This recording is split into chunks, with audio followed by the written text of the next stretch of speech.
Proper experience नमस्कार दोस्तों, स्वागत है आप सभी का। आप देख रहे हैं स्पोर्ट्स क्लब ऑफिशियल इंडिया का ऑफिशियल यूट्यूब चैनल और हम आपका स्वागत करते हैं एक और नए वीडियो में।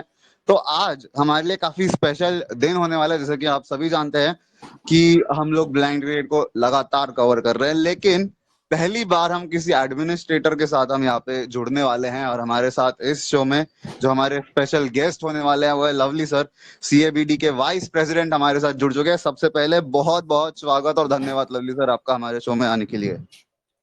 बिल्कुल सबको नमस्कार मेरी तरफ से। स्पोर्ट्स क्लब के जो दर्शक हैं या जो लिसनर हैं उनको भी, और ये मौका देने के लिए कि अपने विचार रखे जाएं कि ब्रायन क्रिकेट के ऊपर। धन्यवाद। उसके अलावा हमारे साथ हमारे मेरे को होस्ट सूरज भाई और स्टैलन भाई जुड़ चुके हैं। आप दोनों का भी बहुत स्वागत। धन्यवाद अनमोल, धन्यवाद सर। बहुत बहुत शुक्रिया दादा।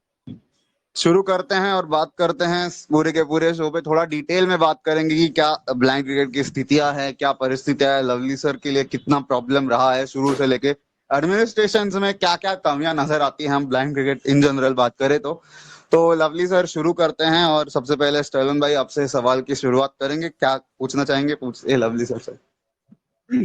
लवली सर, सबसे पहले तो वेलकम। पर्सनल लेवल पे हमारी बहुत अच्छे से बातचीत होती रहती है, लेकिन आज पहली बार एज अ ब्लाइंड क्रिकेट पे जुड़ने का मौका आपसे मिल रहा है तो बहुत अच्छा लग रहा है उसके लिए। दो सवाल है मेरे।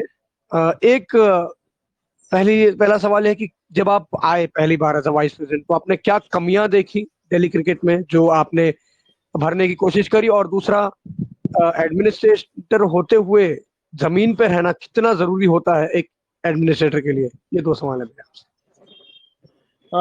पहला तो जो प्रश्न है कि एज अ वाइस प्रेसिडेंट में आया नहीं था, एज अ मेंबर था मैं सीबीडी में। और मेरे को हमेशा पसंद है कि एक साधारण मेंबर रहे, और उसके बाद धीरे धीरे काम किया। और जो पिछला इलेक्शन हुआ है उसमें as a vice president select हुआ था। और कोशिश हम लोगों की ये रही है शुरू से कि एक अच्छा एडमिनिस्ट्रेटर, मतलब अगर एक अच्छा एडमिनिस्ट्रेटर बनना है तो आपको धरातल से जुड़ना पड़ेगा। और धरातल का मतलब ये है कि जो जमीनी हकीकत है, चाहे वो खिलाड़ियों को लेकर है, चाहे वो क्रिकेट ग्राउंड को लेकर है, चाहे उनकी सुविधाओं को लेकर है, उन चीजों से आपको मतलब उन चीजों के साथ आपको आना पड़ेगा। जब आप उन चीजों को समझोगे तो आपको समझ में आएगा कि यार एक्चुअल में हम लोग कहाँ हैं। और एक एडमिनिस्ट्रेटर वही नहीं हो सकता खाली कि जो बैठा हुआ हो बस, ठीक है, लाइक उसने डायरेक्शन दे दी और इंस्ट्रक्शन दे दिए कि हाँ ऐसा हो जाए और ऐसा हो जाए। वो नहीं है। ऐसा हो जाए तो कैसे हो, और कब हो, और कहाँ हो, ये भी पता होना चाहिए। उन्हें भी तो क्योंकि ऊपर बैठ के मेन, काम करना पड़ेगा ना। बस बस बैठे हाँ, रहने से तो वैसे कुछ होने वाला है नहीं। ऐसा नहीं है कि वो लोग काम नहीं करते, काम करते हैं, लेकिन एक्चुअल में क्या होता है कि जो एक ग्राउंड रियलिटी होती है उससे वो दूर रहते हैं। एक एक अच्छा एडमिनिस्ट्रेटर को ये, बहुत सारे ऐसे एडमिनिस्ट्रेटर होते हैं जिन्हें ये नहीं पता होगा यार कि खिलाड़ियों की मूल समस्याएं क्या क्या हो सकती हैं। क्या वो ग्राउंड पे जा सकते हैं आसानी से? क्या वो लोग अच्छी सुविधा ले पा रहे हैं? ये सारी समस्या है जो वो एक धरातल पे रहकर ही आप चीजों को जान और समझ सकते हो। जी लवली सर, अब मीटर अनमोल के पास पास कर देते हैं। अनमोल, आपकी बारी। मेरे पास है सवाल, वैसे आऊंगा उस पर भी। पहले अनमोल को। हाँ लवली सर, एक्चुअली मेरा अब सवाल यही है कि 5 साल पहले मैं आपको लेके जाना चाहता हूँ 2017-18 में, जब आप एज अ मेंबर जुड़े थे सीएबीडी हम्म, के साथ।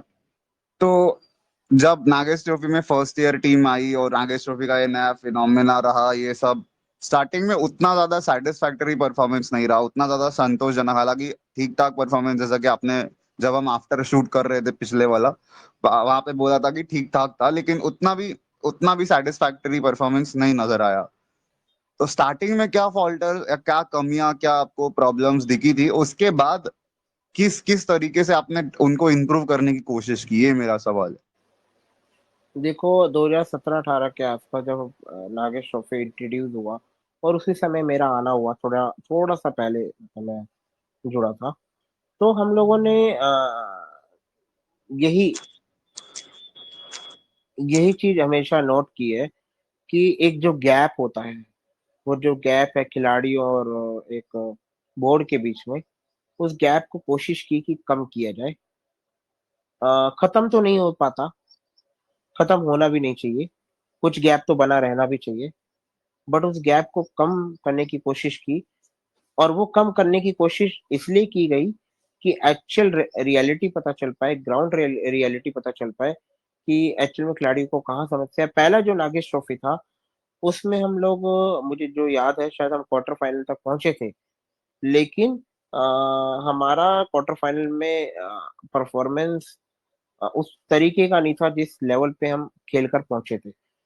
हो सकता है कि उस समय जो हमारे पास खिलाड़ी थे, वो खिलाड़ी 1-2 साल और भी खेले, उसके बाद वो लोग दिल्ली टीम छोड़े, उसके बाद थोड़ी-सी ट्रांजिशन पीरियड भी आया दिल्ली की टीम में, जिसमें थोड़ा मतलब अस्तित्व की लड़ाई भी थी दिल्ली के लिए, क्योंकि हम लोग हमेशा एलीट ग्रुप में ही रहे हैं, चाहे हमारी टीम का थोड़ा डाउनफॉल भी आया, क्योंकि हमारा एक अपने खिलाड़ियों से एक मूल मंत्र यही था कि अपना अस्तित्व जो है एलीट ग्रुप में बने रहने का, उसको बचाए रखना है।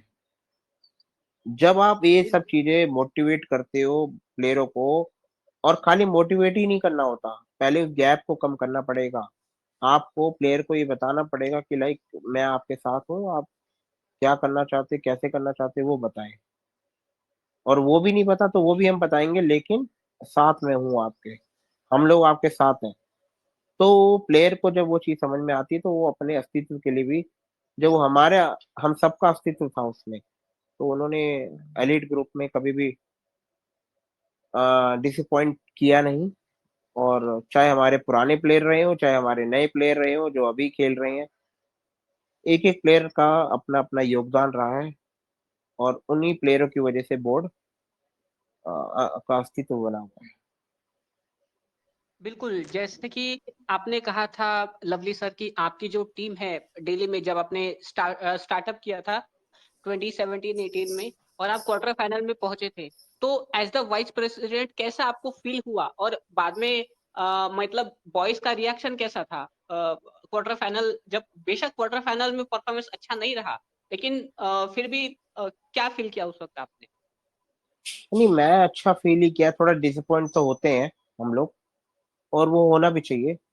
लेकिन प्लेयरों का थोड़ा-सा होता है कि थोड़ा-सा डिसअपॉइंट हो जाते हैं। बट उसके बाद हमने यही चीज़ सोची कि किस तरीके से आगे हमें एक स्ट्रक्चर बनाना है टीम का, क्योंकि टीम का जो स्ट्रक्चर है, उसके बाद प्लेयर हमारे गए, कई सीनियर प्लेयरों ने छोड़ा।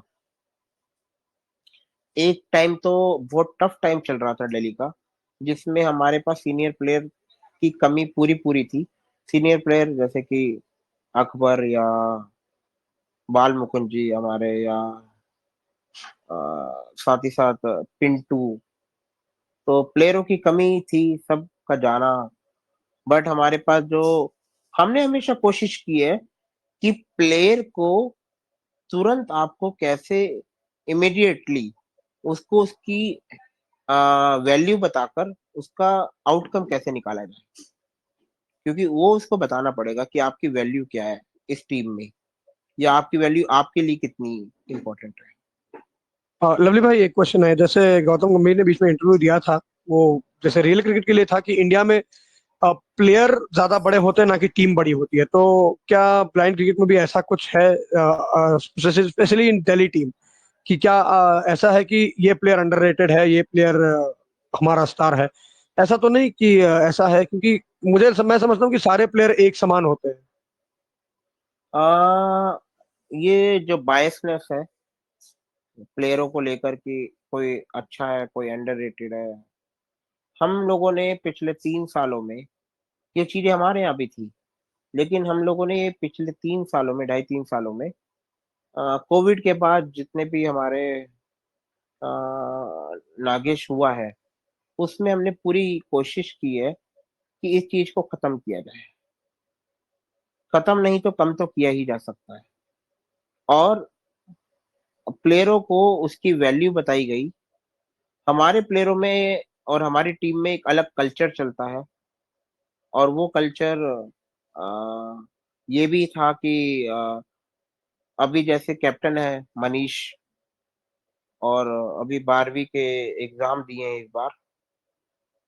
और सबसे बड़ी बात, अगर आप जो पूछते हैं कि टीम का जो एक ऐसा समय जो बेहतर, खराब से बेहतर की तरफ आया, उसमें हमारे एक एडमिनिस्ट्रेटर ही थे जो टीम में आकर खेले। आपने शायद नाम भी सुना होगा योगेश भाई का। तो वो खुद आकर खेले और उनको हमने इंस्ट्रक्ट किया कि आप खेलिए, आप बैलेंस बनाने की कोशिश कीजिए, आप एज एडमिनिस्ट्रेटर ना दिखाकर आप एज खिलाड़ी दिखाएं और अपने प्लेयरों को मोटिवेट कीजिए, क्योंकि ज्यादातर उस समय हमारे पास जूनियर प्लेयर थे। जूनियर का मतलब 20-22 साल से नीचे के प्लेयर थे। तो उनको वो एक डायरेक्शन देने के लिए हमने 1 डेढ़ साल 2 साल के लिए कैप्टन अपने एडमिनिस्ट्रेटर से ही रखा। और वो इसलिए ही रखा, खाली इसके लिए नहीं कि मेरे को अपने एडमिनिस्ट्रेटर को बहुत लंबा आगे इंडिया खिलाना था, नहीं। वो इसलिए कि मेरे को या हमको, हमारे जो सीबीडी को, एक टीम का बैलेंस बनाना था।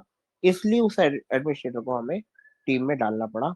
और उसके बाद जब हमें लगा कि हालात ठीक लग रहे हैं, अब प्लेयर समझ रहे हैं और प्लेयर अब खुद संभाल सकते हैं जिम्मेदारियां, तो उनको हमने हटाया। और उसके बाद अब मनीष है और बाकी नए युवा प्लेयर हैं, तो टीम बेहतर भी हुई है इसी वजह से।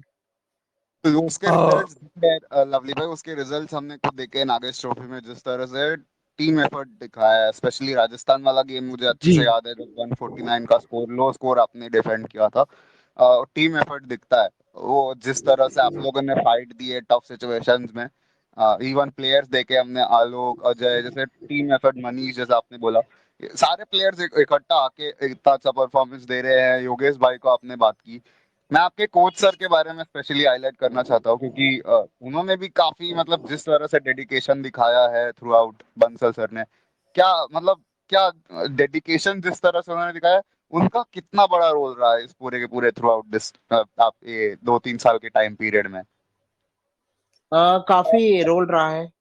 कुछ पारिवारिक समस्याओं की कुछ समस्या थी उनके यहाँ, उसके बावजूद भी उतना, मतलब जितना समय वो दे सकते थे उससे ज्यादा ही समय दिया होगा, उससे कम समय नहीं दिया होगा। खुद उनकी भी समस्या थी, मतलब थोड़े अस्वस्थ भी थे बीच में। एक इससे पिछला शायद नागेश था, तब उनको टाइफाइड था। तो पूरे टाइफाइड में वो, जब जब मौका मिला प्लेयरों को प्रैक्टिस कराने का या कुछ भी, तो आए वो लोग, मतलब वो, तो वो डेडिकेशन की बात है। और वो डेडिकेशन एक निस्वार्थ डेडिकेशन है, जिसमें कोई स्वार्थ है नहीं। और जब हम चीजें स्वार्थ, देखो स्वार्थ दो, हम ये कह सकते हैं कि स्वार्थी हर कोई होता है, चाहे वो निस्वार्थ होते हुए भी नाम के लिए तो कुछ करता ही है। पर नाम के लिए कुछ करना है ना, तो पहले काम तो करना पड़ेगा। नाम तो हो जाएगा जब होना होगा। बिल्कुल बिल्कुल, ये बात मैं आपकी एग्री करता हूँ लवली सर।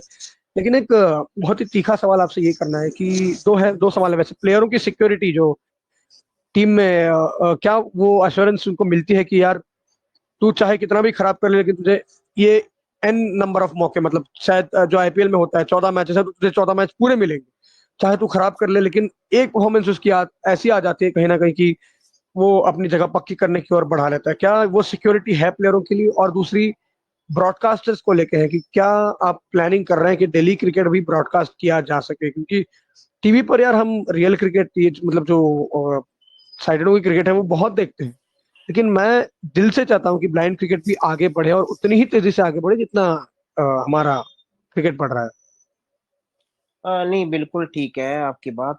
ब्रॉडकास्टिंग पे भी जवाब दूंगा मैं। बट मैं उससे पहले जो पहला प्रश्न था कि टीम किस तरीके से सिक्योरिटी देती है, मतलब बोर्ड बिल्कुल देता है। परफॉर्मेंस रातों रात तो आती नहीं है बिल्कुल, ना। मेहनत तो हमने करनी पड़ती है।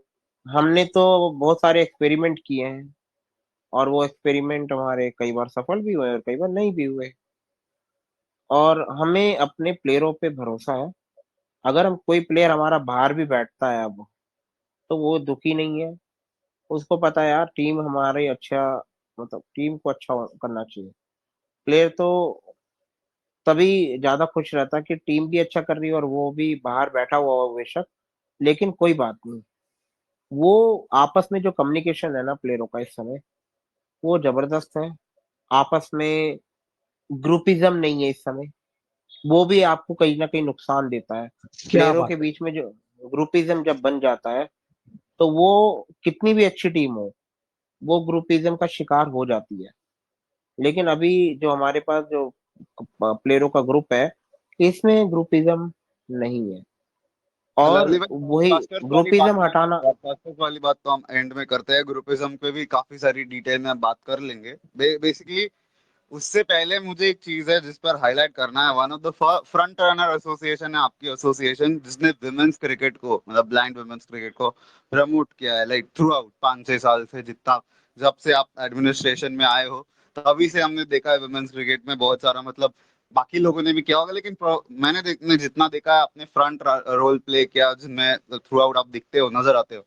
तो पिछले जी चार जी। पांच सालों में जिस तरह से आपने वुमेन्स, ब्लाइंड वुमेन्स क्रिकेट को प्रमोट किया है, जिस तरह से टीम जब से शेप की है, और वो जो परफॉर्मेंसेस है वो दिख भी रहे हैं। जब आप बड़ी बड़ी टीम जैसे कर्नाटका को आके टक्कर देते हो, आके वो दिखता है, उड़ीसा को टक्कर देते हो, तो मतलब थ्रू आउट ये पिछले 4-5 सालों में वुमेन्स क्रिकेट जो, क्योंकि बाकी एसोसिएशन इंपॉर्टेंस क्यों नहीं दे पा रही हैं और आप लोगों ने इंपॉर्टेंस देने में क्या रोल मतलब प्ले किया है दिल्ली क्रिकेट एसोसिएशन का, जिस तरह से आपने थ्रू आउट ये सीएबीडी में जो है, जब आप आए तब से आपने देखा वुमेन्स क्रिकेट का सिचुएशन क्या थी, वहां से लेके यहाँ तक लाने में क्या रोल रहा, किस तरह की चुनौतियां आपको मिली और कैसे आपने टीम को इतना स्ट्रांग बनाया, ये जानना चाहता हूँ। और दूसरा, बाकी एसोसिएशंस क्यों नहीं ध्यान दे पा रही है इतना वुमेन्स क्रिकेट। तुमने मेरे मुंह का सवाल छीन लिया अनमोल। अ, प्रश्न अच्छा है। काफ़ी पहले की कहानी है कि मेरे को ज़िम्मेदारी दी गई और एक मीटिंग में ये ज़िम्मेदारी दी गई कि आपको विमेंस क्रिकेट को देखना है, दिल्ली की मीटिंग में। मैंने फर्स्ट लुक में तो मना किया कि मैं नहीं देख सकता। बट एक अपने आप से सवाल पूछा यार कि अगर मैं नहीं देख सकता, तो फिर देखेगा कौन इधर? क्योंकि योगेश भाई है या हमारे शैलेंद्र भाई है, उनके लिए थोड़ा ये है कि वो बाकी चीज़ें देख सकते हैं। बट होता है कि हर एक बंदा ग्राउंड रियलिटी के साथ या ग्राउंड पे जाके काम नहीं कर सकता, वो भी है। तो वहाँ पे खुद को ये समझ में आया कि यार करना तो पड़ेगा भाई। अगर मैं चाहता हूँ कि खिलाड़ियों को अपॉर्च्युनिटी मिले, लड़कियाँ भी आगे आएँ। और फिर एक प्राइड की भी बात थी। प्राइड की बात ये थी कि यार दिल्ली अगर बॉयज़ क्रिकेट को देख सकता है, तो गर्ल्स क्रिकेट या वुमेन्स क्रिकेट को क्यों नहीं देख सकता? वो प्राइड की बात थी। उस वजह से हम लोगों ने इसको सीरियसली लिया। 2017-18 में हमने पहला एक मार्च में ही हमने डिसाइड किया और मार्च में ही हमने प्लेयरों को इकट्ठा करना को शुरू किया और जून में एक पहल है दिल्ली में, पहल स्पोर्ट्स क्लब, तो उनके साथ हमने जून में मैच रखा कड़क गर्मी में। तब हमें ये समझ में आ गया कि लड़कियां भी अ, उत्साह है इनमें कि कड़क गर्मी में अगर ये खेल सकती हैं, तो वो हमारा प्लेटफ़ॉर्म था कि वहाँ से हमने फिर उस चीज़ को आगे बढ़ाने की कोशिश की, जिसमें आज भी कई प्लेयर हैं उस समय के। कई प्लेयर आए, कई प्लेयर गए, लेकिन गर्ल्स क्रिकेट को, वुमेन्स क्रिकेट को सँभालना या समझना या जानना, 2 सब अलग-अलग चीज़ें हैं और उनके लिए अ, अलग चुनौतियाँ हैं। खुद लड़कियों के लिए भी अलग चुनौतियाँ हैं और खुद एक बोर्ड के लिए भी अलग चुनौती है, उस चीज़ को बेहतर तरीके से चलाना।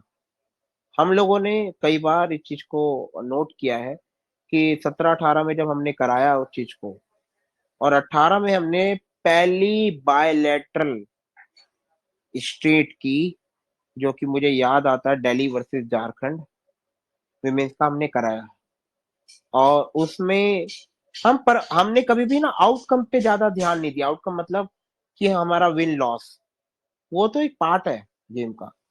अपने को था कि एक स्थान, मतलब एक प्लेटफ़ॉर्म देना और वो प्लेटफ़ॉर्म हम लोग ही दे सकते थे। लड़कियाँ खुद तो प्लेटफ़ॉर्म का यूज कर सकती हैं, बट उसको हमें ही देना था, तो उसका एक लाभ हुआ। फिर हमने कुछ टाइम पहले जब हमारा पहला बायलैटरल हुआ, तभी हम मैंने और हमारे जो साथी हैं योगेश भाई, शैलेंद्र भाई, तभी हमने सोच लिया था कि हम नेशनल विमेंस का हम ही कराएंगे और अगले 1 साल में कराएंगे। उस समय हमने सोच लिया था कि विमेंस का नेशनल हम ही कराएंगे और 1 साल के अंदर करना है भैया। और मुझे याद आता है उसके बाद एक टूर्नामेंट और था महाराष्ट्र के साथ, अक्टूबर में 2000 शायद 19 की बात है, अक्टूबर में हमने बुलाया था, या 18 या 19 की बात है शायद, हाँ 19 की बात है। महाराष्ट्र को बुलाया और अच्छा, महाराष्ट्र की लड़कियों ने भी अच्छा खेला था और दिल्ली की लड़कियों ने भी अच्छा रहा। मैं आउटकम पे नहीं जा रहा हूँ, मैं ये भी नहीं दिखाना चाहता कि हमारी ये अचीवमेंट है कि भाई हम ये जीते। हम ये दिखाना चाह रहे हैं कि क्रिकेट को बढ़ाना कैसे है। जीत हार तो बाद की चीजें हैं, जीत हार तो आप प्लेयर खेलेगा तो वो सीखेगा ही। उसके बाद हमने नेशनल 2019 में दिसंबर में कराया और वो नेशनल अच्छी खासी ठंड में, बाहर की लड़कियां भी आई जिसमें केरला, जो कि दिल्ली जैसे ठंडी ठंडी मतलब जो एकदम कड़कड़ाती जो ठंड है उसको झेलने के लिए वो आदी नहीं है, लेकिन उसके बावजूद उन्होंने नेशनल में अच्छा पार्टिसिपेट किया और अच्छा खेले। विनर उड़ीसा रहा। साथ ही साथ उसके बाद धीरे धीरे जब कोविड का टाइम आया, जो मुश्किल दौर था, उसके बाद मैं थोड़ा और आगे चलूं, फिर नेशनल सेकंड नेशनल हुआ जो कि बेंगलुरु में हुआ और वो कर्नाटका के पास गया। दिल्ली उसमें भी अच्छा किया। तीसरा जो नेशनल हुआ जो इसी साल हुआ, उसमें भी उड़ीसा विन किया, लेकिन दिल्ली सेमीफाइनल तक गया। दिल्ली की टीम में जो हमें चुनौतियां अभी तक दिखी हैं, वो चुनौतियां हैं कि लड़कियों को या खिलाड़ी जो है हमारे, जो कि विमेन क्रिकेटर, उनको कैसे ग्राउंड तक लाना। सेफ्टी एंड सिक्योरिटी तो एक मेन मुद्दा बन जाता है, खास तौर से विमेन क्रिकेट के अंदर, लेकिन उस चीज को भी ध्यान में रखते हुए उनको ग्राउंड तक लाना और फिर उनको उस लेवल पे लेके जाना कि वो ग्राउंड पे खड़े हो जाए और एक स्टेमिना हो, क्योंकि स्टेमिना तो उन्हीं को बनाना है, लेकिन उस चीज को तो हमें बताना पड़ेगा कि आप कैसे चीजें कर सकते हैं। वो काफी अच्छा रहा है। मैं आपको बता दूं, तीनों नेशनल में हमारी टीम हमेशा चेंज हुई है, लेकिन हमारी परफॉर्मेंस ऑलमोस्ट वही रही है। तो उसमें जो खिलाड़ी हैं उनका बहुत बड़ा रोल है। कई नई लड़कियां आई, कई पुराने हैं अभी भी, लेकिन टीम का जो ट्रांजिशन पीरियड है वो हमेशा चलता आ रहा है, आगे भी चलेगा। हमेशा हमारा एक मानना होता है कि भैया हमें परफॉर्मेंस देखनी है, हमें फेवरेटिज्म या ये सब चीजें नहीं देखनी। फेवरेटिज्म तो तभी बेहतर है जब कोई वास्तव में अच्छा कर रहा हो। अगर कोई वास्तव में अच्छा नहीं कर रहा और हम फिर भी फेवरेटिज्म का शिकार किसी को बना लें तो वो गलत हो जाता है। तो काफी कुछ देखने को मिला है ब्लाइंड क्रिकेट में, और खासतौर से दिल्ली ने पिछले 4-5 साल में विमेन्स क्रिकेट में कोशिश की है। मैं भी ये कहूंगा कि सफलता नहीं है, कोशिश की है कि विमेन क्रिकेट को थोड़ा एडवांस किया जाए, और हुआ भी है। हाँ, बट मैं एक बात अभी भी कहूंगा कि विमेन क्रिकेट इससे और आगे जा सकता है। वो सारे बोर्ड को आके कोशिश करनी पड़ेगी और विद द मतलब एक ऑनेस्टी के साथ। देखो कई समस्याएं हो जाती हैं, उन समस्याओं को आपको उसका सॉल्यूशन निकालना पड़ेगा। बट आप टिक नहीं सकते कि यार मैं ये समस्या है तो भाई मैं तो लड़कियों की टीम चला ही नहीं सकता। लड़कियों की टीम चला सकते हो, लेकिन उसके लिए आपको उनका भरोसा भी जीतना पड़ेगा।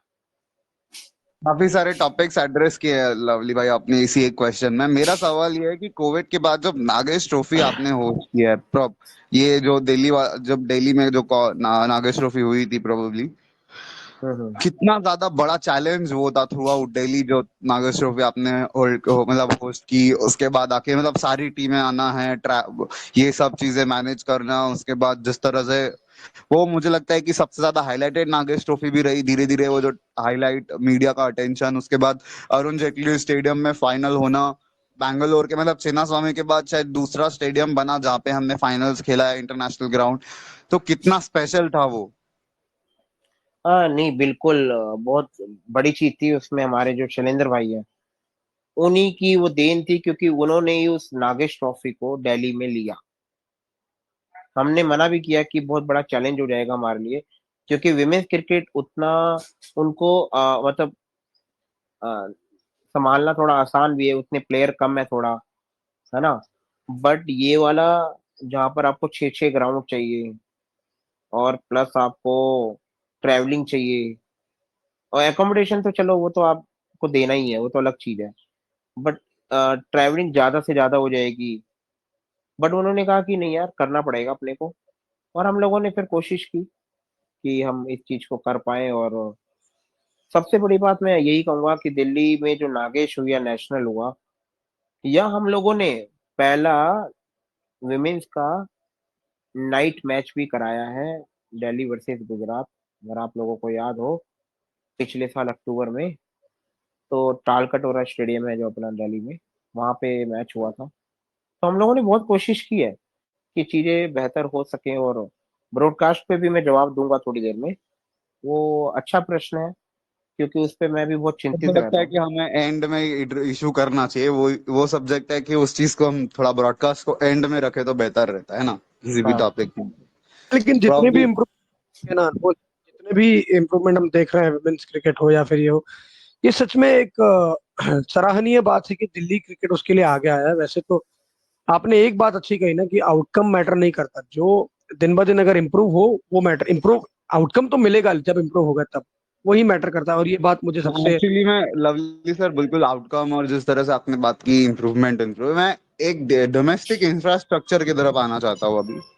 जो आपका लेटेस्ट ब्रांड ऑफ टूर्नामेंट है जो डोमेस्टिकली आपने स्टार्ट किया, टैलेंट टैलेंट हंट से ले, जो हम्म आपने किया है शुरू, मतलब जिस तरह से स्टार्ट किया, उसके बाद टीम्स बनी, प्लेयर्स निकले, यंगस्टर्स देखे हमने, अच्छी परफॉर्मेंसेस, 2020 ओवर्स का एक ऐसा प्लेटफॉर्म जो कि जरूरी होता है।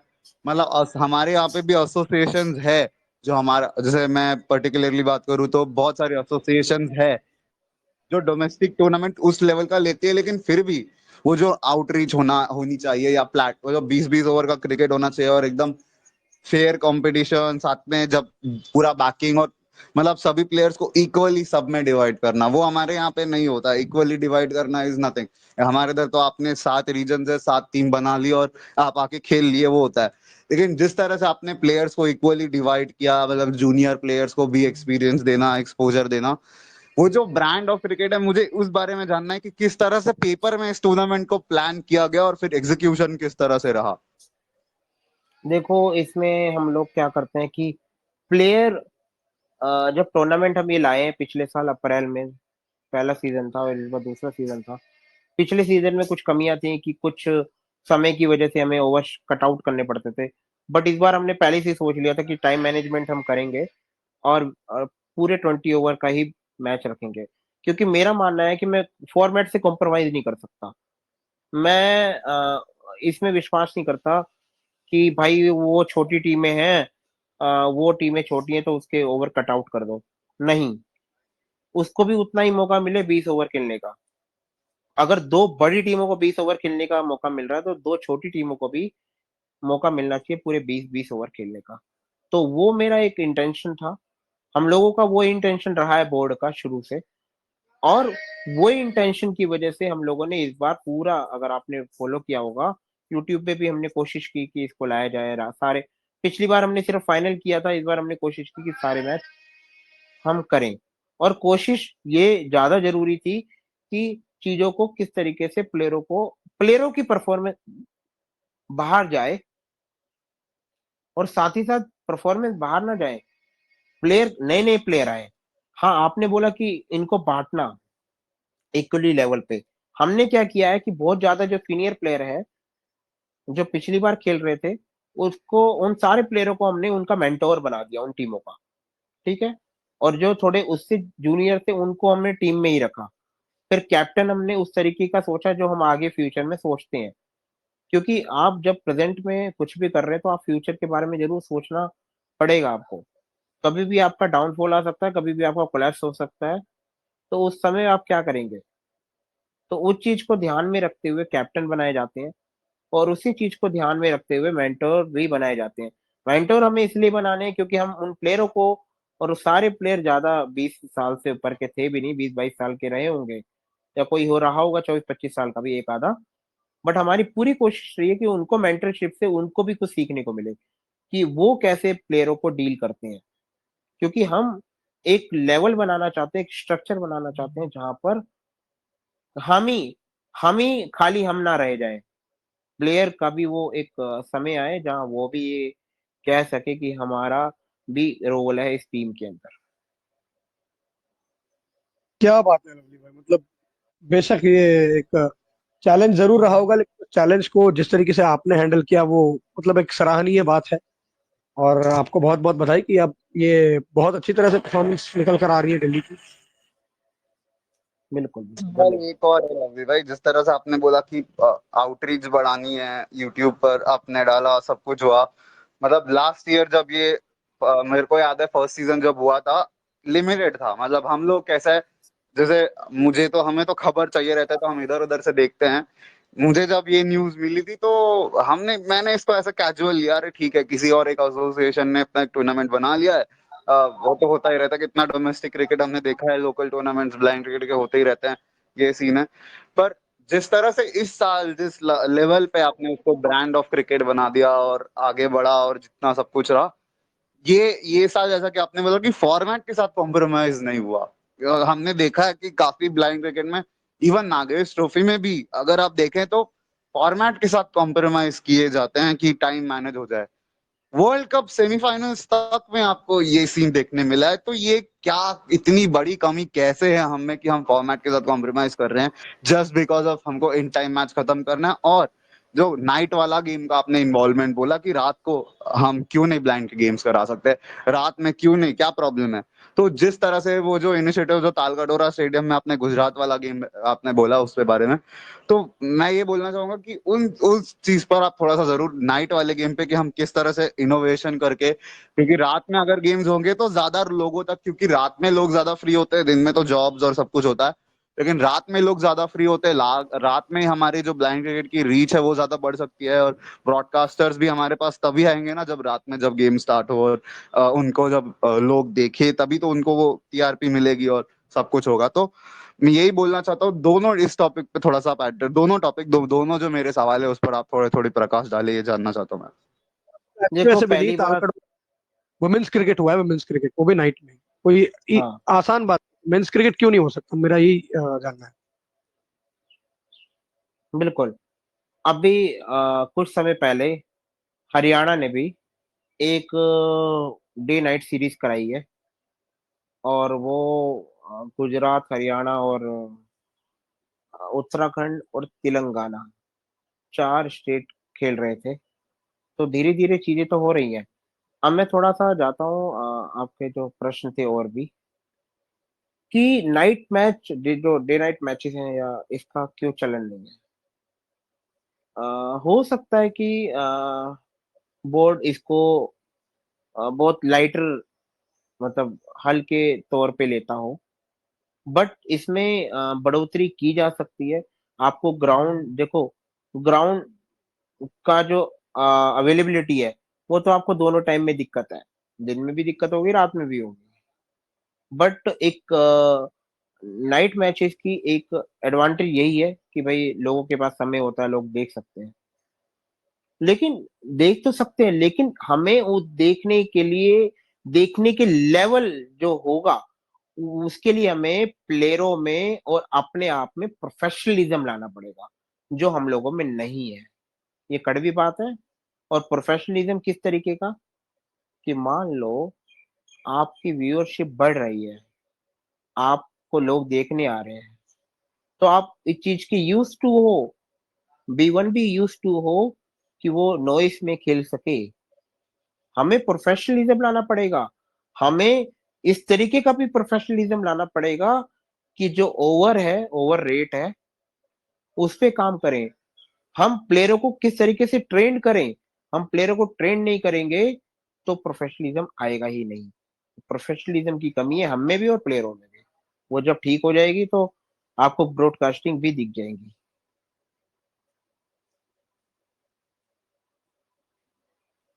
क्या आप सुन पा रहे हैं?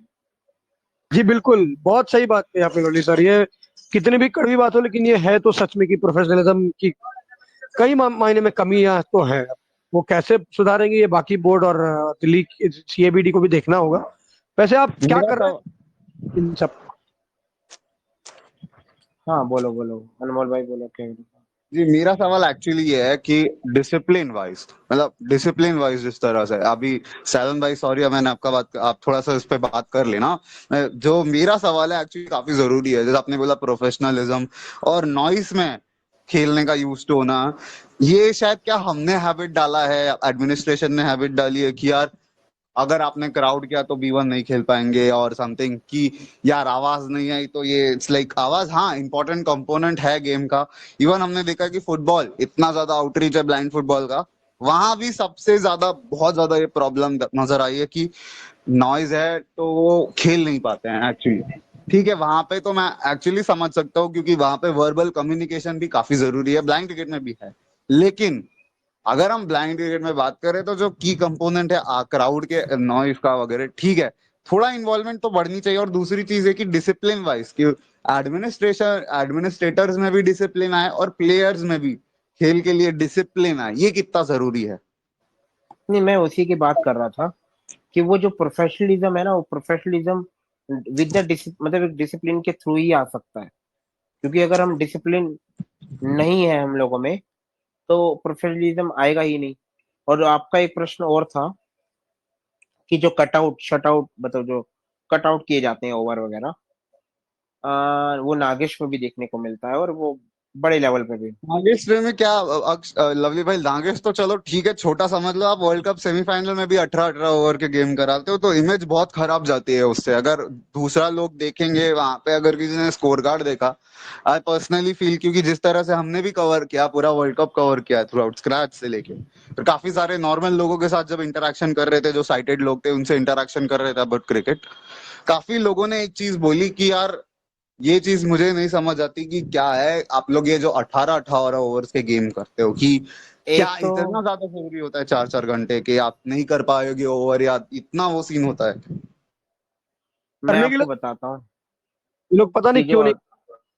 रुको रुको बताता हूँ, कटआउट जब होते हैं ओवर ना, तो हो सकता है उसमें कोई और वजह भी हो। लेकिन मैंने कई बार देखा है एडमिनिस्ट्रेटर ही बोल रहा होता है, कई हम में से ही कोई बंदा बोल रहा होगा कि यार टाइम ज्यादा लग रहा है। जब हमने पहला दूसरा नेशनल कराया तो उसमें टाइम ज्यादा लग रहा था, गर्ल्स क्रिकेट में खास तौर पे। अगर गर्ल्स क्रिकेट में टाइम ज्यादा लग रहा तो ये सॉल्यूशन तो नहीं हुआ कि हम उनका टाइम, मतलब वो पेनल्टी डालो, सब कुछ करो, लेकिन आप ओवर को कट आउट मत करो। आप गेम में सिंपैथी थोड़ा ना दे रहे हो, प्लेयरों को सिंपैथी थोड़ा ना दे रहे हो कि हम, चलो भाई ये ब्लाइंड है और हम लोग आपस में ही चीज को कर रहे हैं, सिंपैथी दे रहे हो, तो ये गलत है। हमें उन प्लेयरों को इनकरेज करना चाहिए कि अगर आज आप लेट हुए हो, आप उनको मौका दो, पेनल्टी डालो, अगले अगली बार वो खुद सुधर जाएंगे जब रन की पेनल्टी पड़ेगी। लेकिन ये कोई सॉल्यूशन नहीं है कि आप ओवर को कट आउट कर दें। ओवर कट आउट करने की पोजीशन तभी होनी चाहिए जब मैच, अच्छा भैया आपका मैच ही क्यों लेट शुरू हुआ? कई बार अच्छे मौसम में भी आपका मैच लेट हो रहा है, चलो ठंड है, ड्यू पड़ा, उस वजह से अलग चीज है, बट हालात सब ठीक थे। वहां पे आपके जो मैच शुरू ऑफिशियल जो थे वो टाइम पे नहीं पहुंचे या ग्राउंड्समैन ने वो सब सही नहीं किया, तो उस वजह से लेट हुआ। वो आप लोगों की गलती है, मतलब वो जो उसको पूरा हैंडल कर रहा है उसकी गलती है, ना कि उन क्रिकेटरों की गलती है जिन्हें आके खेलना है। तो ओवर कट आउट नहीं होनी चाहिए। और भी कई चीजें हैं वो होनी नहीं चाहिए बट होती है।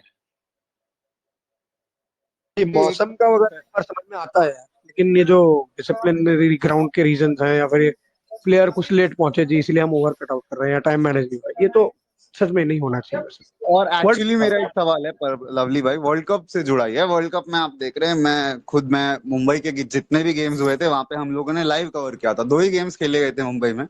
उसमें से एक गेम है बांग्लादेश श्रीलंका वाला गेम, तो ठीक है मैं समझ रहा हूँ क्योंकि बांग्लादेश की टीम को आपने इतने रात को ट्रैवल करवाया, 5 बजे सुबह वो मुंबई पहुंचे। वो 5 बजे खेल आते ही वो थोड़ी थोड़ी 9 बजे आपको ग्राउंड में मिल जाएंगे। उनको थोड़ा ठीक है, 9:30 10 बज गए उनको। गेम 10:15 10:30 स्टार्ट हुआ। ऑस्ट्रेलिया बांग्लादेश गेम, क्योंकि ऑस्ट्रेलिया जल्दी ट्रैवल करके आ गया था इंडिया मुंबई में। उसके अलावा देखे तो बांग्लादेश की टीम एक दिन से ऑलरेडी मुंबई में थी। जो दोनों टीमें 9:30 का गेम शेड्यूल है, आपने 9:30 टीम्स तो ला ली, लेकिन फिर आपका जो पॉलिटिकल प्रोग्राम है उसमें आपने इशू, फिर आपने मैच क्यों मतलब शेड्यूल क्यों रखा है कि मैच स्टार्ट एट 9:30? जो आपका पॉलिटिकल जितने भी ये प्रोग्राम्स होते हैं वो तो पहले होने चाहिए।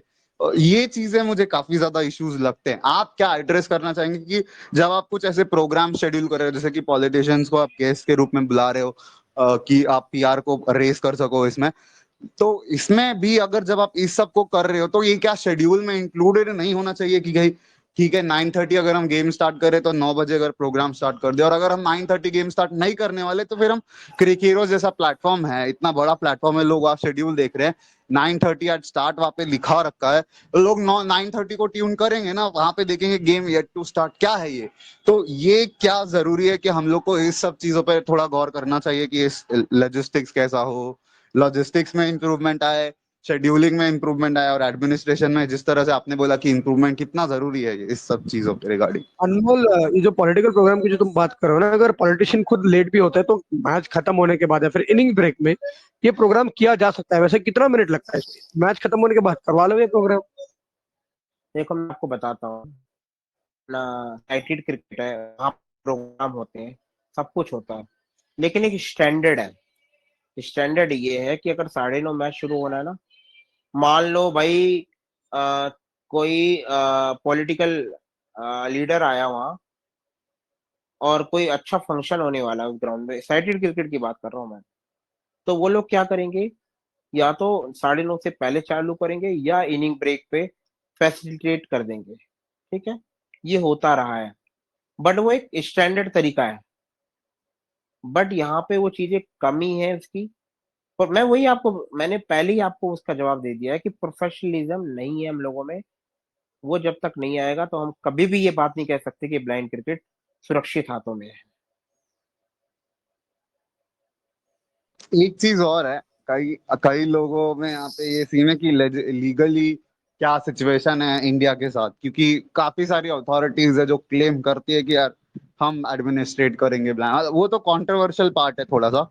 लेकिन मेरा सवाल ये है कि एक ब्लाइंड क्रिकेट को ग्लोबली, क्योंकि देखो साउथ एशिया में देखा है हमने कि टीम्स अच्छी है, इंडिया, पाकिस्तान, श्रीलंका, अफगानिस्तान। अफगानिस्तान के पास मेंबरशिप ना होके भी बहुत टैलेंटेड है।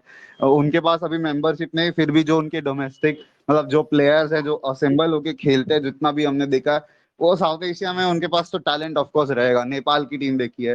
अब उस लेवल पे बाकी टीम्स क्यों नहीं? मतलब इतना सारा ऑस्ट्रेलिया है, इंग्लैंड है, इनके पास तो कमी नहीं है, फैसिलिटीज में कमी नहीं है और किसी चीज में कमी नहीं है।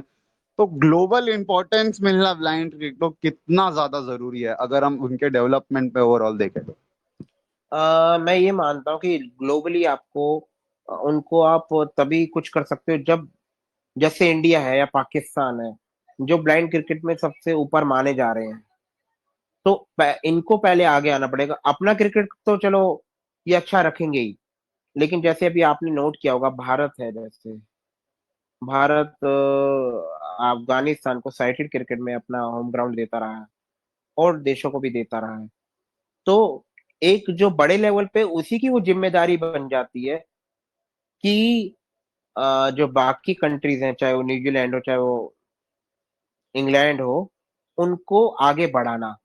क्या आईसीसी आजकल आपको पता होगा, आईसीसी इस समय इतने मौके दे रहा है T20 के थ्रू, आपकी ब्रुनई, हवांडा, ठीक है, आपका मलेशिया, आपका इंडोनेशिया, जापान, अभी आज ही मैच है, यूएसए का क्वालिफायर है। तो आप ये सोच लीजिए कि क्रिकेट की रीच तो आपको बढ़ानी पड़ेगी भैया, और बड़े को ही वो जिम्मेदारी लेनी पड़ेगी। अभी अगर भारत पाकिस्तान उस लेवल पे है, तो भारत पाकिस्तान को जिम्मेदारी लेनी पड़ेगी कि इंग्लैंड और न्यूजीलैंड की समस्या क्या है, वो क्यों नहीं कर पा रहे। आप उनको उनको प्लेयर तो नहीं दे सकते, लेकिन आप उनको एडवाइस दे सकते हो कि वो कैसे उस चीज को उठाए, और मेन वही है। ऑफ कोर्स काफी कुछ चीजें हैं जिस पे हम बात करना चाहेंगे। आप लोग के कुछ सवाल सैलन भाई? जैसे लवली भाई ने कहा कि मौका देता आया है भारत, और भारत ने अब, आपको शायद पता है, आई थिंक पता होगा कि नमीबिया में कर्नाटका की टीम भेजी है खेलने के लिए ताकि वो इम्प्रूव कर पाए, और उन्होंने हरा भी दिया है एक मैच में कर्नाटका की टीम को, नमीबिया ने। मतलब देखो यार, इंप्रूवमेंट तो ऐसी ही होगी। अब जब आपको पता है कि इंग्लैंड, न्यूजीलैंड, ये सारे क्रिकेट, जो साइडेड क्रिकेट है वो बहुत इंप्रूवमेंट है, तो क्यों नहीं हम ब्लाइंड क्रिकेट में भी इंप्रूव करा पा रहे हैं। और अगर कराना है तो बिल्कुल मौका देना पड़ेगा इनको। और मैं समझता हूँ कि सबसे पहले हम में प्रोफेशनलिज्म होना जरूरी है, तभी हम बाकियों को भी समझा पाएंगे कि नहीं यार, ऐसे ऐसे होता है। जो लवली भाई ने कहा कि प्रोफेशनलिज्म का होना बहुत जरूरी है। अगर वर्ल्ड कप में ये जो ओवर कटौती नहीं होती और सब अच्छा होता ना अनमोल, मैं स्टैम्प पेपर पे अपना साइन लगा के दे दूंगा कि भाई ब्लाइंड क्रिकेट को थोड़ा और नाम, और जो अभी भी नाम तो मिला है जॉर्ज इब्राहिम जी ने जो वर्ल्ड कप किया है उसको, लेकिन थोड़ा और नाम मिलता है यार। बिल्कुल बिल्कुल। लवली सर, मेरा एक छोटा सा सवाल आपसे है कि जैसे अभी सारा जो क्रिकेट का कंट्रोल है वो लगभग बीसीसीआई के हाथ में है। बहुत सारी लीग्स, मतलब आईपीएल हमारा जो बहुत बड़ा ब्रांड है, और रिसेंटली अभी ब्लाइंड क्रिकेट का आईपीएल भी मतलब समाप्त हुआ है। वहां पर सारी टीमों ने बहुत अच्छा परफॉर्मेंस किया। तो मुझे एक बात बताइए, अभी वर्ल्ड कप में भी हमने देखा कि सचिन तेंदुलकर हो, युवराज सिंह हो, उन्होंने विजिट किया है। तो बीसीसीआई को क्या इनिशिएटिव लेना चाहिए ब्लाइंड क्रिकेट के नजरिए को देखते हुए आगे बढ़ाने के लिए? मैं आपको इसका जवाब एक ही बार में दे देता हूँ कि कोलैबोरेशन बहुत जरूरी है। अगर आप सोचो कि मैं, वो पार्टी सोची कि मैं, और वो पार्टी सोची कि मैं, तो आपका कुछ होना नहीं है, बीच में फंस जाएगा ब्लाइंड क्रिकेट, और उसका कुछ होगा नहीं। ये कोलैबोरेट करना पड़ेगा। हम होना चाहिए, हम, मैं नहीं होना चाहिए, मैं के बदले हम होना चाहिए, तभी कुछ हो हाँ, सकता है। वो कमी है बस। लवली सर, जैसा कि आपने बोला हम होना चाहिए, डीडीसीए के साथ आप लोगों ने बढ़िया मतलब जिस तरह से आप लोगों ने उनके साथ कोलैबोरेट किया है, डीडीसीए ने आप लोगों को कितना सपोर्ट किया है थ्रू आउट?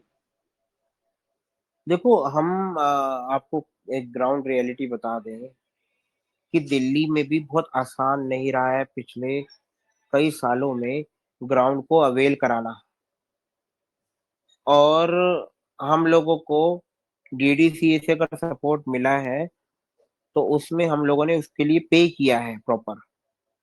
जितने उनके ग्राउंड चार्जेस हैं, चाहे वो एक दिन का 20,000 है, 10,000 है, जो भी है। तो आप ये चीज को समझने की कोशिश करो कि हमें स्टेट से 4-5 सालों में कुछ मिला नहीं है कि स्टेट से कोई फंड हो।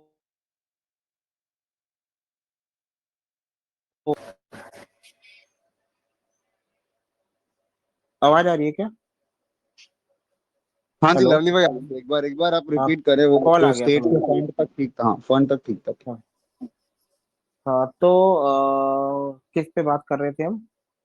हाँ, स्टेट डीडीसीए के गवर्नमेंट से। सपोर्ट के ऊपर। हाँ, स्टेट गवर्नमेंट से हमें उतना सपोर्ट तो मिला ही नहीं है। पहली बात तो, कड़वी बात ये बता रहा हूँ। जो किया है वो स्पॉन्सरशिप जो आई है थोड़ी बहुत, उसके थ्रू किया है चीजों को। और समर्थनम का भी दिल्ली में होना, उससे भी मतलब मदद मिलती रही है। एक ब्रांच जो कि दिल्ली में भी है समर्थनम की। बाकी अगर हम कहें कि दिल्ली स्टेट से हमें सपोर्ट मिला हो, वो नहीं मिला है। चार्जेस हमने पूरे पे किए हैं, और मैं ये मानता भी हूँ कि हम चाहते हैं कि आप हमें चार्जेस हमें पूरे देने पड़े, लेकिन समय समय पे चीजें मिल जानी चाहिए। पिछले 1 साल में प्लेयरों को ग्राउंड पे प्रैक्टिस मिल पाई है लगातार, जो मिल पाई है। उससे पहले हमें ग्राउंड की बड़ी समस्या थी। हमारे को एक ग्राउंड जो कि बुराड़ी में त्यागी ग्राउंड के नाम से है, जो उनकी एकेडमी है, वो समय समय पे मिलता रहा है और एक नॉमिनल चार्ज के ऊपर मिलता रहा है। वहाँ हमने जो 20 दिन का कैंप था बॉयज का वो भी कराया, गर्ल्स का कैंप था वो भी कराया, बॉयज के मैचेस अभी कराए थे अप्रैल में, पिछले साल अप्रैल में कराए थे। तो पिछले 1 साल से थोड़ा बेहतर है, एक ग्राउंड मिला है। बाकी बहुत अच्छी, मैं वही बताना चाह रहा था कि चैलेंजेस बहुत हैं यहाँ पे भी। लेकिन मेन चीज़ क्या है कि हमें, अगर हमने ठान लिया कि काम करेंगे तो चैलेंजेस को भी आप ओवरकम कर सकते हो। बट हमने ठाना ही नहीं है तो फिर चैलेंजेस तो वहीं के वहीं रहेंगे। बिल्कुल लवली सर, आप ये एक चीज तो है, हमारे पास अभी एक्चुअली में टाइम का कमी है, लेकिन हम actually it was lovely to have you with us lovely sir. बहुत अच्छा लगा आपको हमारे साथ थैंक यू, आप थैंक यू। हमारे साथ आए। लेकिन जाते जाते एक वाइंड अप, एक फाइनल क्वेश्चंस, एक मैं रिमार्क पूछना चाहूंगा आपसे ब्रॉडकास्टिंग के बारे में। जैसे अपने पिछली बार अभी मैंने आपको तभी बोला था कि आप हम एंड में देख लेते हैं वो ब्रॉडकास्टिंग को, तो उस पर एक क्विक रिमार्क दे दीजिए, उसके बाद फिर हम इजाजत ले लेंगे। ब्रॉडकास्टिंग में आपको, अगर आपका प्रोफेशनलिज्म आ जाएगा, सब हो जाएगा, तो आपके पास जैसे फैन कोड है। फैन कोड एक अच्छा प्लेटफॉर्म है जिसके साथ आप रीच, और फैन कोड की रीच भी छोटी नहीं है, आपको मैं बता दूं तो फैन कोड की भी रीच है ठीक ठाक। हो सकता है सोनी या स्टार जितनी ना हो, बट आपको तो स्टेप बाय स्टेप चलना है ना। तो स्टेप बाय स्टेप के लिए फैन कोड एक अच्छा ऑप्शन हो सकता है। बट उससे पहले हमें अपने क्रिकेट में प्रोफेशनलिज्म अपने में और अपने क्रिकेट में लाना पड़ेगा।